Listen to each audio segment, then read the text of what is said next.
going on, guys? Thanks for checking back the channel. Making a not final but pretty close to final update video on this engine here. As you can tell, it looks a lot different than what it did before. Trying a new mode on my phone, so hopefully this will turn out really nicely. It's coming along real nice. Basically what I had did is figured out that I had the two chain guides flip-flopped on here where the tensioners go down onto them.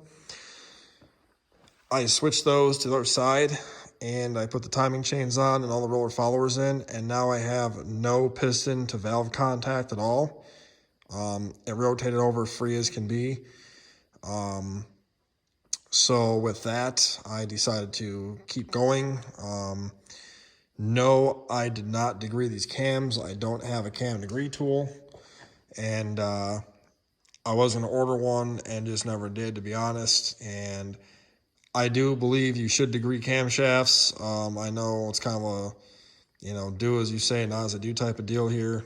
I think you really should. And I wish I would have bought in the kit to do them. But it was money I really didn't have, and while yes, I understand that if it does end up blowing up, then I'm going to spend more money in the long run anyway fixing it, but whatever. Point being is that spins over free, so I got the valve cover put on yesterday, or the timing cover I should say, and got the either pulley, and I got the tensioner on here.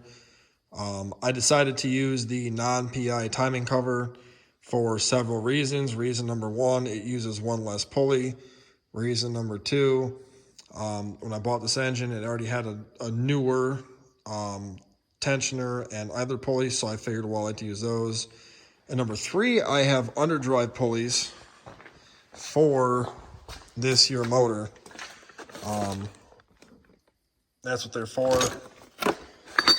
I had bought these used, well, not used, but like kind of used. But the weird thing is, though, with it, I went to put on this. Now, there's no instructions, but I went to put on the crank one. And what I didn't understand about this was when you go to put it on here, you got the keyways or whatever. And it just can slide on and off. This should have to press on, like the stock one, you got to press it on and press it off.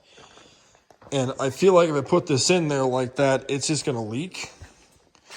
The other thing is the bolt, which I'm not reusing this. I have a new one, but that has just a ton of slop to it. Like there's, I just, the washer is so small and it did not come with a new one. So I want to, before I put that on here, I want to make sure those will actually work on this, because I'd like to run them just because I have them. And in theory, you should add maybe half of the 1 horsepower.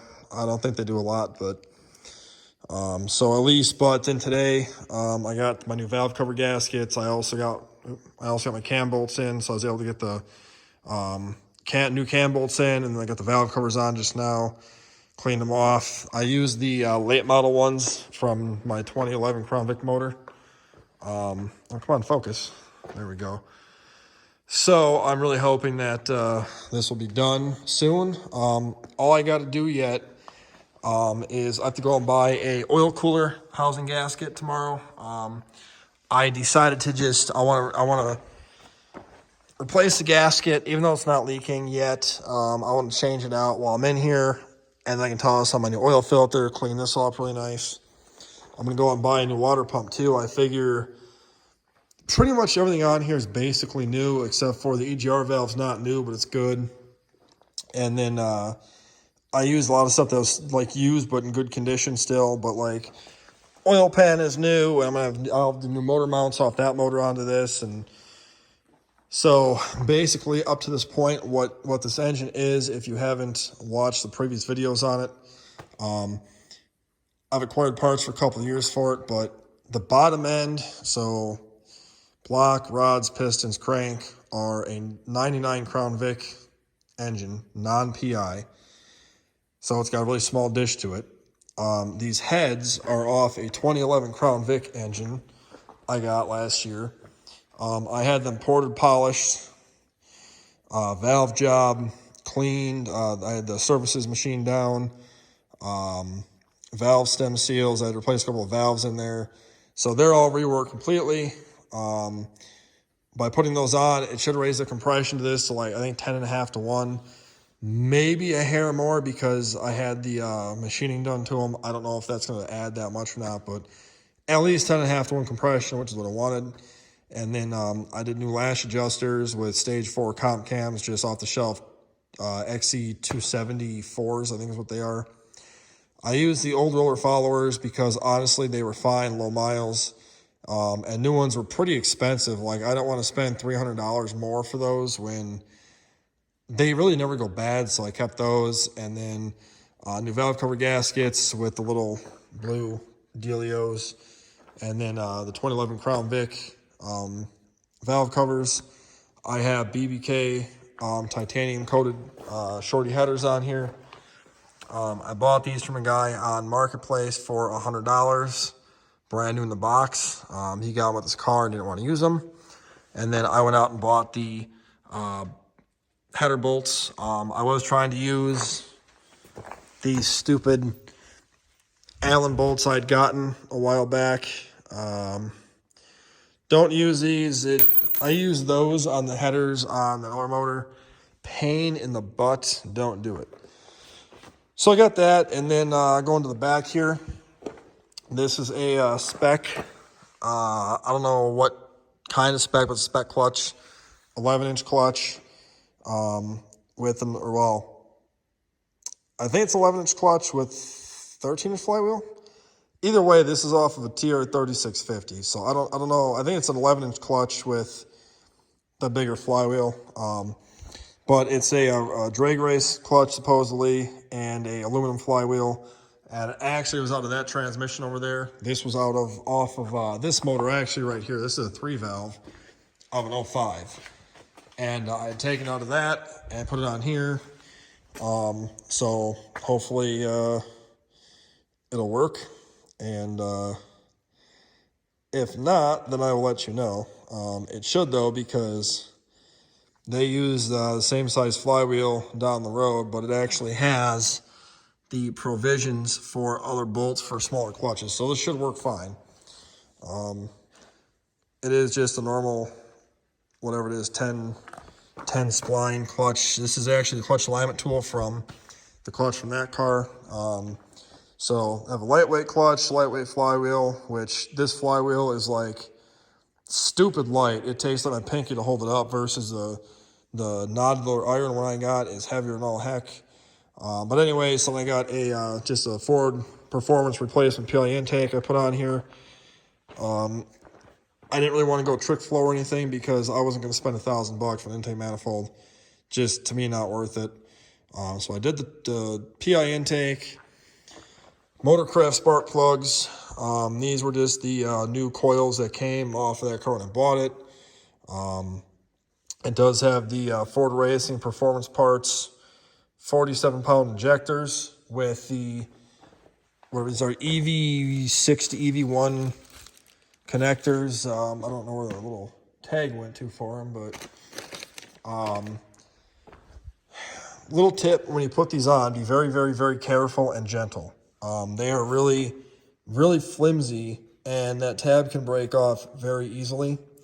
When you put these on, though, I was going to put some dielectric in there, and I decided against it because it's very, very thin. So I don't think it'd be, very good to do. But when you put these on, they kind of don't want to fit really nice, and you got to kind of finesse them in there gently.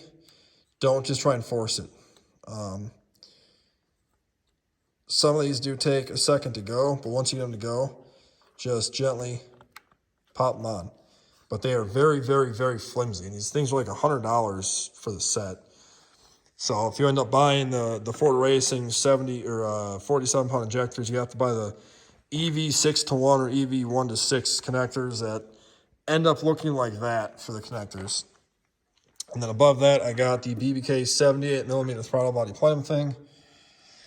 Got this second hand off Marketplace for $200. Well, actually, it's $160, but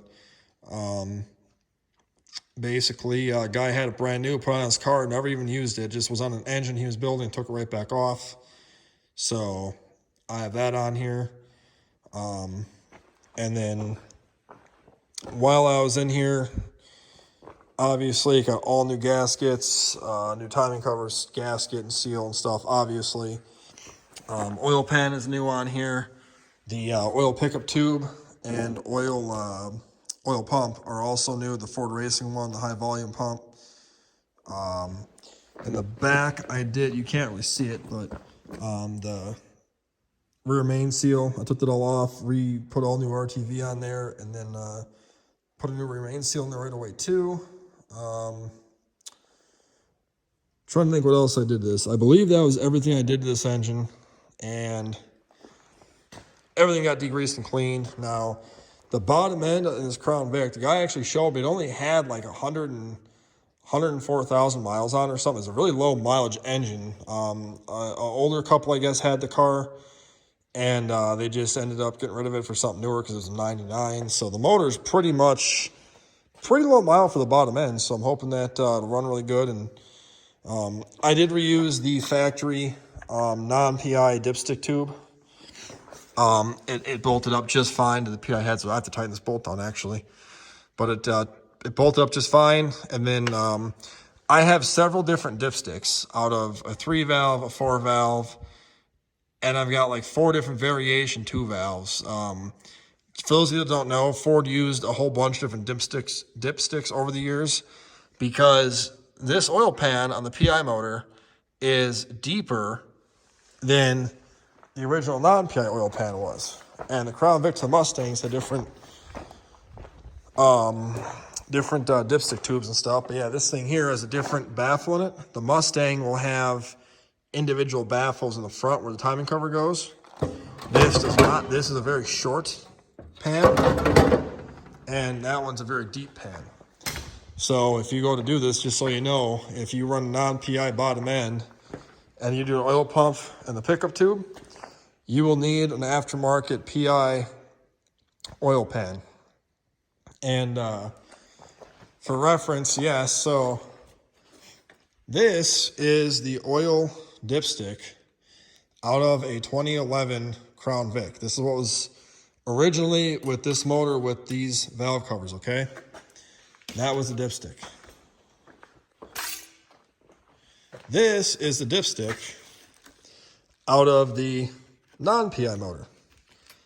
Now, as you can clearly see, that is significantly shorter. I am like 99% sure I will have to go with the longer dipstick, obviously, since the oil pan is deeper. Now, if you want to go that much further, I guess I had taken this one out. But the 4-valve dipstick, if you wanted to run one of these ones, looks like this. So they're all different. And the one I've got into that Crown Vic motor and in the 2-valve motor I got from the Mustang back there are all different as well. So just a few things to note if you do decide to go and change some stuff up. Prepare yourself to change out. You know, best way to know what dipstick to use is when you put this in the car, these take 6 quarts of oil. And when you put 6 quarts in here, double check the level's full. If it's not, find a longer dipstick. Oh, yeah, so the other dipstick was this one right here too. This was another one that I had that the tip broke off it. So in reality, this is even shorter yet. And now I do recall, actually I was wrong. This dipstick here was actually in the Crown Vic motor, the PI Crown Vic motor. This was the dipstick that was actually in this non-PI motor, which you line that up, and that's how much shorter it would be. And the handle, you know, that part there would be like right there. And then this one here is out of a PI Mustang that you can see is way longer. So just a word to the wise, these are all different sizes and different lengths. And the dipstick tubes are all different as well. So just something to think about if you're going to do this. But yeah, so I know it's a long video. If you're still watching, thanks. My little kind of rant here. But basically, yeah, so tomorrow when I wake up, water pump, oil filter housing, gasket, and then the oil filter, and then figure out the front accessories, and she's done. And then fill it with oil, and hopefully she'll be good to go. So that is all for now. I know this video is long as shit, so hopefully you're still watching. I'll talk to you guys later. Bye.